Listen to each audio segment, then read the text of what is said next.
Привет, друзья! Сегодня в Германии и Европе сразу несколько событий, которые заставляют задуматься о будущем. Почему потребители откладывают покупки и ожидают трудных времен? Что сказал Джорджа Мелони, сравнив Европейский Союз с организацией, теряющей влияние? Чем обернулся визит канцлера Фридриха Мерца в Росток и почему он вызвал критику? Зачем компания Rheinmetall запускает новый завод боеприпасов и что изменится в военной службе в 2027 году? А еще, студенты выражают обеспокоенность из-за цен на жилье. Все это я разберу в ближайшие минуты. Оставайтесь до конца, подписывайтесь на канал, чтобы не пропустить самое важное. Итак, покупательский настрой потребителей заметно ухудшается. На фоне растущих опасений потерять работу в Германии многие отказываются от новых покупок. Возможно, вы тоже так поступаете. Индекс потребительской уверенности, рассчитанный на сентябрь, упал на 1,9 пункта и достиг значения 23,6. Это уже третье снижение подряд, что свидетельствует о летней стагнации и настроениях покупателей. Главным фактором падения настроений стали именно опасения относительно стабильности занятости. Кроме того, людей тревожит неопределенность с ценами и динамикой инфляции. Индекс ожиданий по доходам упал на 11,1 пункта до 4,1. Это минимальное значение с марта. Эксперты отмечают энергетическая неопределенность, экономическая нестабильность и рост безработицы приводят к тому, что даже те, кто планировал крупные покупки, откладывают свои траты. Прогнозы по дальнейшему снижению потребительской активности остаются пессимистичными, если ситуация на рынке труда не улучшится. А дальше новости с заявлением, которое вызывает обеспокоенность в Евросоюзе. Итальянская премьер-министр Джорджа Мелони выступила с критикой в адрес Европейского Союза, предупредив о риске геополитической слабости. В своей речи в Риме она заявила, что Европейский Союз становится неспособным эффективно реагировать на мировые вызовы, такие как конкуренция со стороны Китая и Соединенных Штатов Америки. Мелони подчеркнула, что Союз должен восстановить свои корни и ценности, чтобы сохранить свою значимость на международной арене. Она также отметила, что фундамент, на котором построены ЕС и демократические государства, находится под давлением со стороны циничных автократий. Мелони предостерегла, что если ЕС не изменит свой курс, он рискует утратить свою стратегическую значимость. Эти заявления отражают обеспокоенность Мелони по поводу текущего состояния Европейского Союза и его способности адаптироваться к изменениям в мировой политике. Напомню, ранее бывший премьер-министр Италии и экс-глава Европейского центрального банка Марио Драги также выражал опасения по поводу геополитической и экономической слабости Европы. В свою очередь, Мелони, возглавляющая правительство с октября 2022 года, ранее высказывала евроскептические позиции, однако в должности премьер-министра она проявляет более умеренную позицию. Ее последние высказывания подчеркивают важность для Европейского Союза укрепления своей внутренней сплоченности и внешней политики, чтобы сохранить свою роль на мировой арене. И еще новость, которая касается непосредственно канцлера Фридриха Мерца. На этой неделе канцлер Фридрих Мерц совершил свой первый официальный визит в военно-морскую базу в Ростоке. Однако его поездка вызвала критику со стороны «Зеленых» и Союза Сары Вагенкнехт. Председатель фракции «Зеленых» в земельном парламенте Мекленбурга-Передней Померании Констанца Эльрих заявила, что визит канцлера далек от реальных проблем местных жителей. По ее словам, в восточных регионах страны важны вопросы социальной безопасности, достойной оплаты труда, сохранения демократических структур и создания реальных перспектив для людей, на которые Мерц не дал ответов. В свою очередь, региональное отделение Союза Сары Вагенкнехт призвало федеральное правительство прекратить использовать Росток, Варнемюнде и Балтийское море как площадку для военных демонстраций силы. Они подчеркнули необходимость сосредоточиться на суверенной и мирной внешней политике, а также на реальных улучшениях повседневной жизни жителей Мекленбурга-Передней Померании.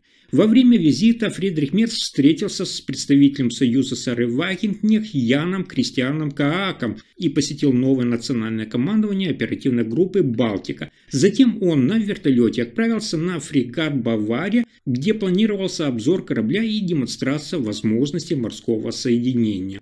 А теперь важная новость. Немецкий оборонный концерн Rheinmetall открыл новое предприятие по производству артиллерийских боеприпасов в Нижней Саксонии в городе Унтерлюс. В церемонии открытия приняли участие высокопоставленные гости, включая вице-канцлера и министра финансов Ларса Клинболя, министра обороны Бориса Писториуса и генерального секретаря НАТО Марка Рюте. Генеральный директор Rheinmetall Армир Паппернер провел их по новому заводу. Предприятие специализируется на производстве 155 мм артиллерийских снарядов. В 2025 году планируется выпустить 25 тысяч таких боеприпасов, а к 2027 году объем производства должен достичь 350 тысяч единиц в год. Включая мощности других заводов, Rheinmetall намерен увеличить годовой выпуск до 1,5 миллиона снарядов к 2027 году. Инвестиции в новое предприятие составили несколько сотен миллионов евро. Кроме того, компания планирует строительство отдельного завода для производства ракетных двигателей, запуск которого намечен на следующий год. Эти шаги направлены на укрепление позиции Rheinmetall как крупнейшего производителя артиллерийских боеприпасов в западном мире. Ранее компания, напомню, получила крупнейший заказ в своей истории. Это рамочный контракт с вооруженными силами на поставку артиллерийских снарядов на сумму, внимания, до 8,5 миллиардов евро. Часть продукции будет поставляться в страны НАТО, включая Украину, для поддержки ее обороноспособности. Rheinmetall уже давно присутствует в Унтерлюсе, где расположены другие производственные мощности, включая цех по производству бронетехники Пума и испытательные полигоны. С запуском нового завода компания значительно расширяет свое присутствие в регионе и усиливает позиции на рынке оборонной продукции. Еще новость о военной службе в Германии. Кабинет министров Германии утвердил проект нового закона о военной службе, который вводит обязательную регистрацию молодых людей, начиная с 2027 года.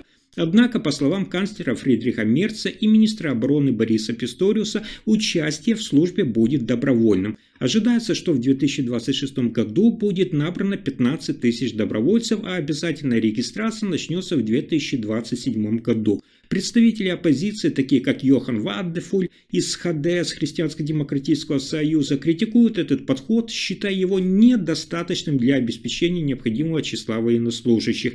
Они предлагают внедрить обязательную службу, как в скандинавских странах, где проводится обязательная медицинская проверка и регистрация всех молодых людей, а затем призываются те, кто годен к службе и готов к ней. В то время как правительство утверждает, что новый закон обеспечит необходимое количество кадров для вооруженных сил, представители военных организаций выражают осторожные сомнения. Они указывают, что добровольный принцип может не покрыть потребности армии, особенно в условиях растущих угроз. Таким образом, обсуждение нового закона о военной службе будет продолжаться, и его окончательное принятие будет зависеть от дальнейших политических дебатов и возможных изменений в предложенных мерах.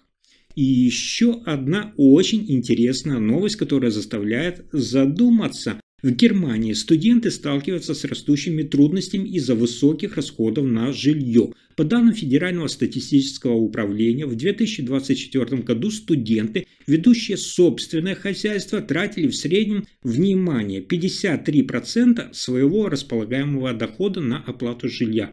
Для одиноких студентов эта цифра составила 54%, в то время как те, кто проживает в общежитиях или совместно с другими, расходуют около 37%.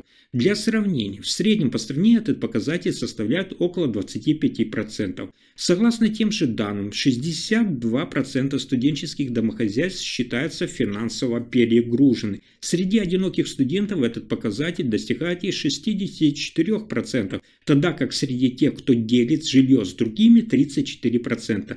Основные источники дохода студентов включают, внимание, заработная плата 42%, частную поддержку от родственников 32%, государственные субсидии 14% и другие доходы, включая детское пособие 12%. В ответ на эти проблемы правительство Германии планирует увеличить субсидии на жилье. Министр по вопросам жилищного строительства Клара Гейвиц предложила увеличить средний размер жилищных субсидий со 177 евро до 370 евро в месяц, а также расширить круг получателей. Однако некоторые федеральные земли выражают сомнения в возможности реализации этой реформы в срок, указывая на необходимость дополнительного персонала для обработки увеличенного числа заявок. Если информация оказалась полезной, ставьте лайк, подписывайтесь на канал и делитесь видео. Спасибо за просмотр.